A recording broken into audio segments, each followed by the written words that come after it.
Hello friends, welcome to Shri Shri food. આજે આપણે બનાવીશું જૈન ઊંધિયું.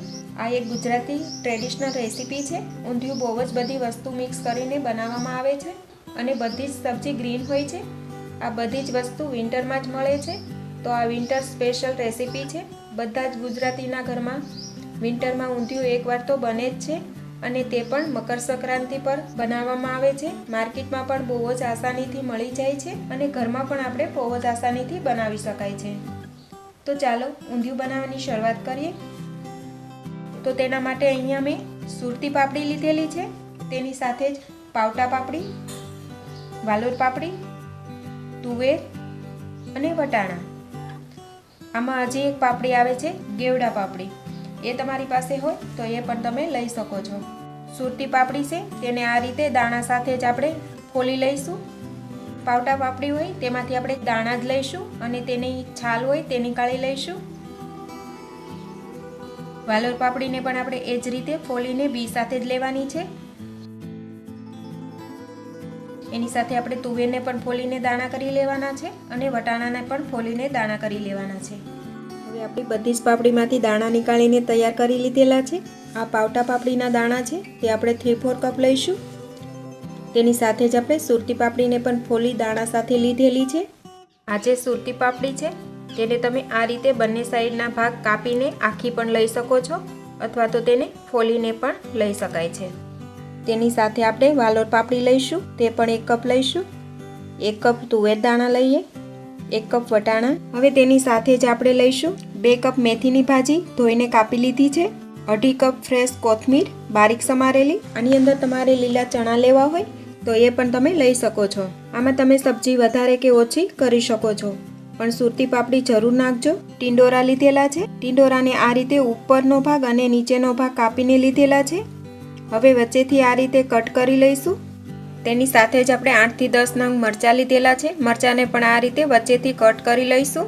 1 કપ ફ્રેશ નાળિયેરનું છીણ, તેની સાથે જ આપણે 2 નંગ કાચા કેળા લીધેલા છે.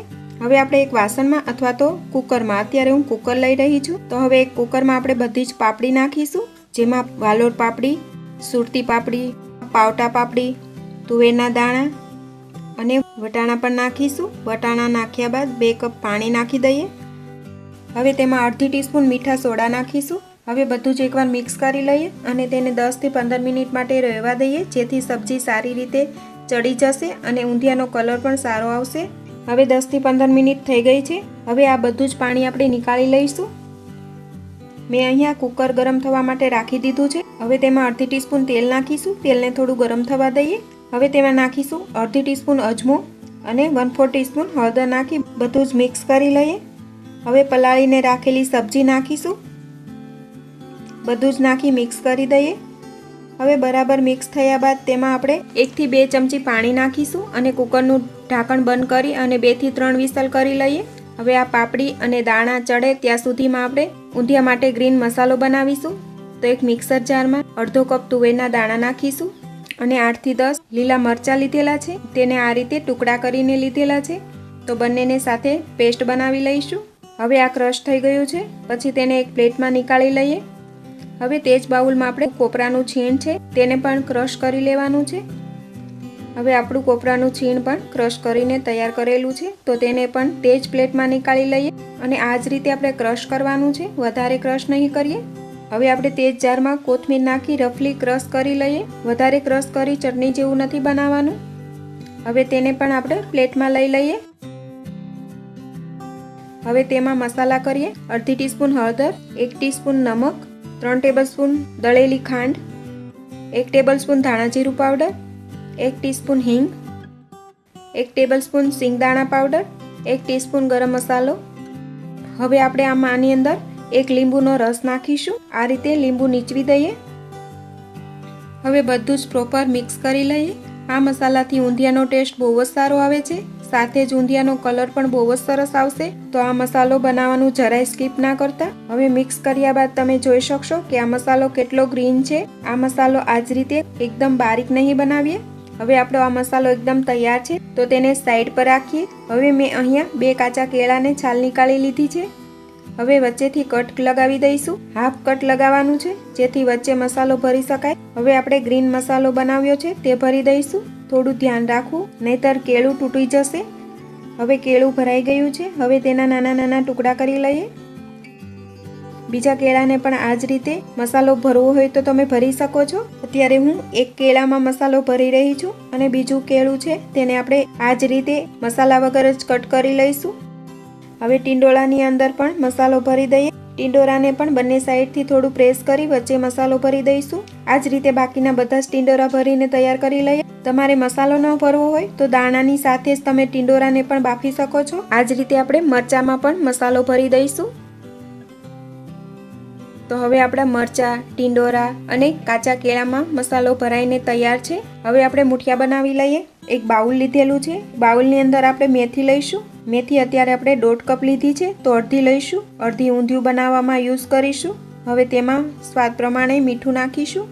અડધી ટીસ્પૂન હળદર, 1/4 ટીસ્પૂન હિંગ, 1 ટીસ્પૂન તલ, અડધી ટીસ્પૂન લાલ મરચું પાવડર. આની અંદર મેં લાલ મરચું પાવડર યુઝ કરેલું છે. તમે લીલા મરચાંની પેસ્ટ પણ લઈ શકો છો.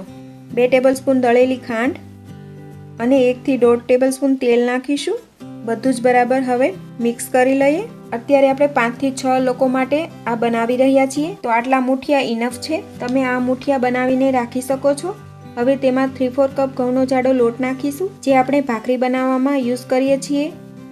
હવે તેમાં અડધો કપ બેસન નાખી સારી રીતે મિક્સ કરી લઈએ. હવે તેની અંદર થોડું થોડું પાણી નાખી અને લોટ બાંધીશું. એકદમ હાથમાં થોડું પાણી લઈને જ લોટ બાંધવાનો છે. જો મુઠિયા માટે લોટ બંધાઈ ગયો છે અને લોટ મીડિયમ બાંધવાનો છે, વધારે ઢીલો નહીં કરીએ. લોટ ઢીલો લાગે તો વધારે લોટ એડ કરી શકો છો. તો હવે આપણે મુઠિયા માટેનો લોટ એકદમ રેડી છે. હવે તેના ગોળ ગોળ મુઠિયા બનાવી લઈશું. અત્યારે હું ગોળ બનાવી રહી છું. તમે લંબગોળ પણ મુઠિયા બનાવી શકો છો જેવા તમને ગમે એ રીતે. આ મુઠિયા આપણે વધારે મોટા નહીં બનાવીએ કારણ કે તળીને ઊંધિયામાં એડ કરીએ તો તે મોટા થઈ જશે. બધા જ મુઠિયા બનાવી લીધા છે. હવે તેને તળી લઈએ.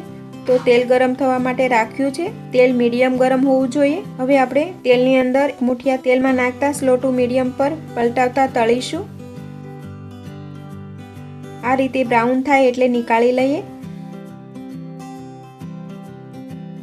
મુઠિયા તળાયા બાદ તેમાંથી થોડું તેલ નીકાળી લીધું છે. હવે તે જ તેલમાં આપણે ભરેલા ટીંડોરા તળી લઈશું. આ તળેલા ટીંડોરાનો ટેસ્ટ પણ બહુ જ સરસ આવે છે.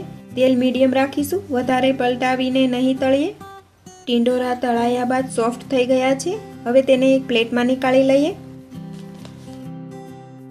હવે આપણે ભરેલા મરચાં પણ તળી લઈશું. મરચાંને પણ આ રીતે ફેરવતા તળીને તૈયાર કરીએ. મરચાંને તળાતા ટાઈમ નથી લાગતો. મરચાં ફટાફટ તળાઈને તૈયાર થઈ જાય છે. તો હવે આપણા મરચાં પણ તળાઈને તૈયાર છે. તેને પણ બહાર લઈ લઈએ. હવે આપણે કાચા કેળાને પણ તળી લઈએ. આમાં ગેસની ફ્લેમ મીડિયમ ટુ હાઈ રાખીશું. કાચા કેળાને સ્લો ફ્લેમ પર નહીં તળીએ. હવે તેને પલટાવતા પલટાવતા તળી લઈશું. તળેલા કાચા કેળાનો ટેસ્ટ પણ બહુ જ સારો લાગે છે. હવે કેળાનો કલર પણ થોડો બ્રાઉન થઈ ગયો છે તો કેળા નીકાળી લઈએ. હવે ઊંધિયું બનાવવા માટે બધું જ રેડી છે. ફરી આપણે એ જ કડાઈમાં 1 કપ તેલ લીધેલું છે. તમને ગમે તો તેલ તમે થોડું ઓછું પણ નાખી શકો છો અને વધારે પણ નાખી શકો છો. ઊંધિયામાં તેલ થોડું વધારે જ હોય છે. તેલ ગરમ થાય પછી તેમાં અડધી ટીસ્પૂન જીરું નાખીશું અને 2 ટીસ્પૂન અજમો પણ નાખીશું. સાથે જ અડધી ટીસ્પૂન હિંગ, અડધી ટીસ્પૂન હળદર નાખી બધું જ મિક્સ કરી લઈએ.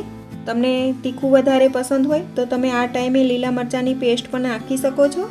અત્યારે હું નથી નાખી રહી કારણ કે જ્યારે આપણે લીલો મસાલો બનાવ્યો ત્યારે પણ તીખા મરચાં યુઝ કરેલા છે અને આખા મરચાં પણ આપણે ભરીને રેડી કરેલા છે. તો અત્યારે હું લીલા મરચાંની પેસ્ટ એડ નથી કરતી.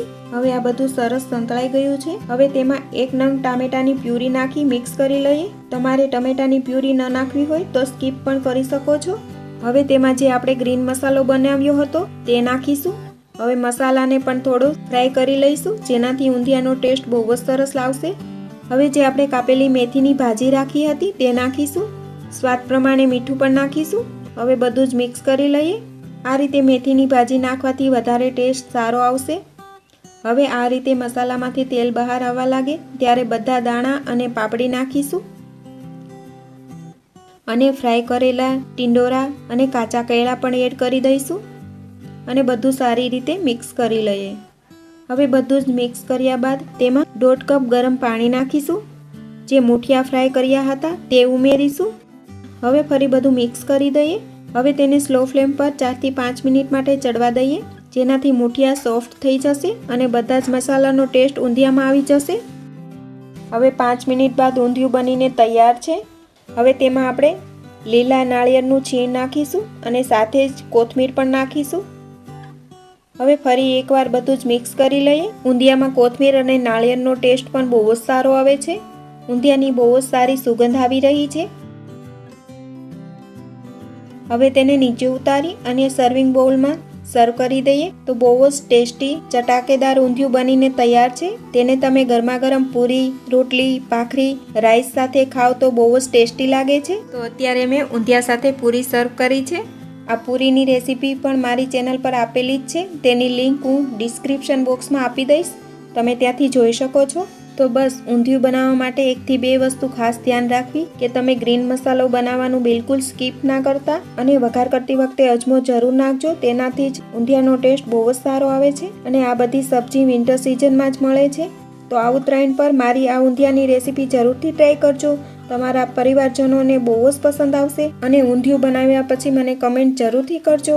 વિડીયો પસંદ આવ્યો હોય તો વિડીયોને લાઇક કરજો, તમારા ગ્રુપમાં વધુને વધુ શેર કરજો અને મારી ચેનલને સબસ્ક્રાઈબ જરૂરથી કરજો. તો ફરી મળીશું એક નવા વિડીયો સાથે. Thanks for watching.